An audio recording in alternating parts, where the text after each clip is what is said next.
Greetings, Indie Warriors, and welcome to I Dream of Indie Games. My name is Old Gamer Joe, and today we are taking a very special look at Ambrosia Sky, released as of November 10th, 2025.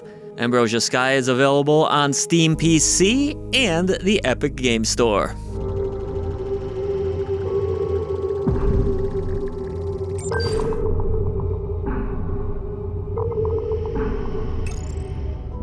While this might look like a sci-fi shooter set in space, it's not exactly what it looks like upon first glance. Instead, it's more of a zen approach to space exploration that fans of Powerwashing games might appreciate, as your biggest enemy tends to be the fungus Among Us, which you will blast away using an assortment of high-powered fluids.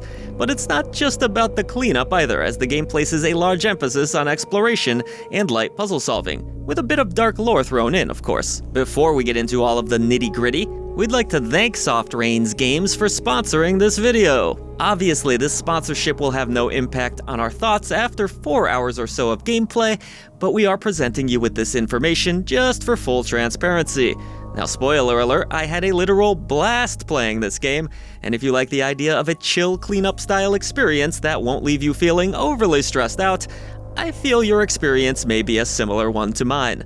You can find out for yourself by heading down to the description box below and using our link to purchase the game, which is available again right now.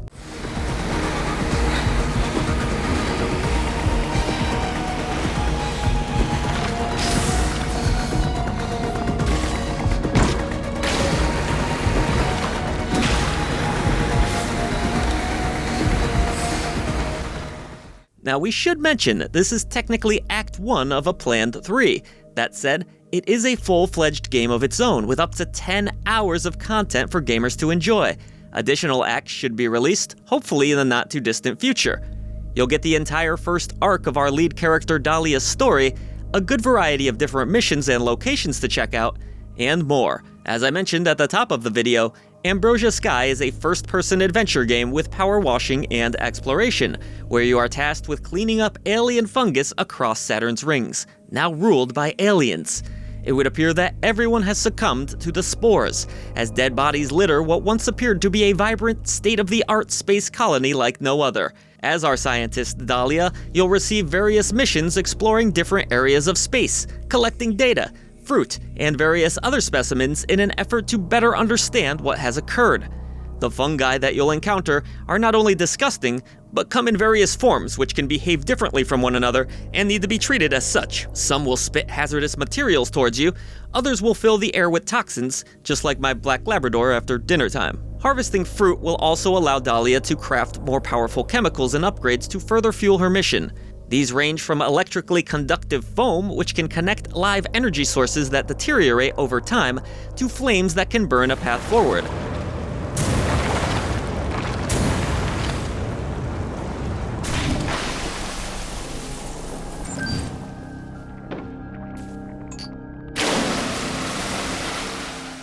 Outside of that, her gun is also capable of more powerful fluids, which can clear out spores in record time, though they are limited in supply.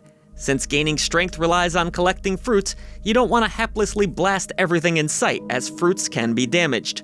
If they are collected with care, they carry more value that helps with future upgrades. Your chemical sprayer is also equipped with different nozzles. There's a standard shot, a vertical shot, and a more wide horizontal angle that can be used. While I found the standard shot most effective, the other nozzles can come in handy depending on the severity of the spore's outbreak or their location. I really enjoyed the relaxation that came with spraying away all of this disgusting stuff, and the many ways in which you'll need to use different types of sprays to progress through missions made the gameplay feel varied, while also not feeling particularly taxing. Electric fungus shouldn't be here. This was an earth crop pond.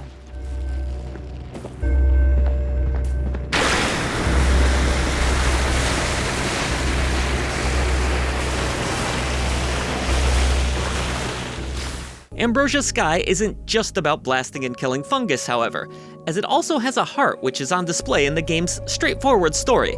Most of the tale is told through mission logs that you'll discover on corpses and terminals, and it's all you really need to put the pieces together. There's a bit of voice acting out of our lead character, which is surprisingly decent too. The little critters used to hide from us before. But now if they're out in the open, then things are much worse here than I thought. But some of the game's more poignant moments stem from death ritual missions, where you'll need to lay crew members to rest, allowing them to be free of their fungal chains. It's quite moving to release a corpse from such a state and see that person able to find some semblance of peace. Players can look forward to 3 mission types like this throughout the campaign. Another key component to your gameplay is the tether, which can not only help you to reach faraway destinations, but can grab items set off in the distance for you to either collect or throw. This mechanic works pretty well, given that each mission is set in a fairly condensed area, sometimes with no gravity whatsoever, which makes navigation a bit slower and more challenging. I particularly enjoyed these levels and the floaty mechanics that came with them. When your feet are firmly planted on the ground, Dahlia can sprint about and controls well, with options for both a controller or mouse and keyboard. A controller is actually fine for this game as it doesn't require much in the way of precision.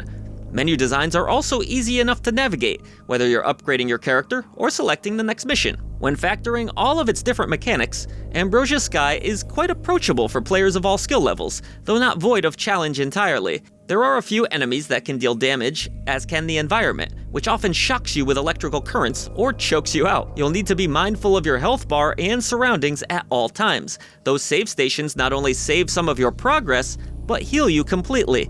This is good because I found the low health screen to feel a bit flashy and dramatic. Outside of that, I mentioned puzzles earlier, and they are indeed a component of the I gameplay. didn't know the fungus could live like this outside. The cosmic radiation, the solar winds. It's almost like it's thriving. These puzzles are often based around electricity, where you may need to switch about electrical currents to power a ship as one example. Using electrical foam to do so is quite fun, but the game never approaches anything super brain-bending, mostly connecting currents, flipping switches, tethering from location to location, that kind of thing. Pun intended. Another nice aspect of Ambrosia Sky is that once an area has been completed, it's easy to go back and do cleanup work, pun intended, if you want to nab some of the items that were missed, as after each successful mission, players will be informed of their performance and what was missed in a mission summary. Going for a 100% clean is certainly something I could see people wanting to do, even if it were with some headphones on or while watching Netflix and chilling out. Each mission is marked to show whether an area has been completely cleaned or not, and how many optional collectible items remain undiscovered. Ambrosia Sky ran really well on my PC too, with no major hiccups to report. Sometimes I felt a bit hung up on the environment, but it was usually just a small spore that I missed blocking my path, and I just had to fumble around a bit to shoot it out of the way and move forward. The game's visuals are lovely too, with varied ships to explore, bioluminescent fungal matter, and the outer reaches of space looking quite breathtaking from a distance. For a small indie team, I was endlessly impressed with the game's bold art direction, with the use of sound being rather sparse throughout.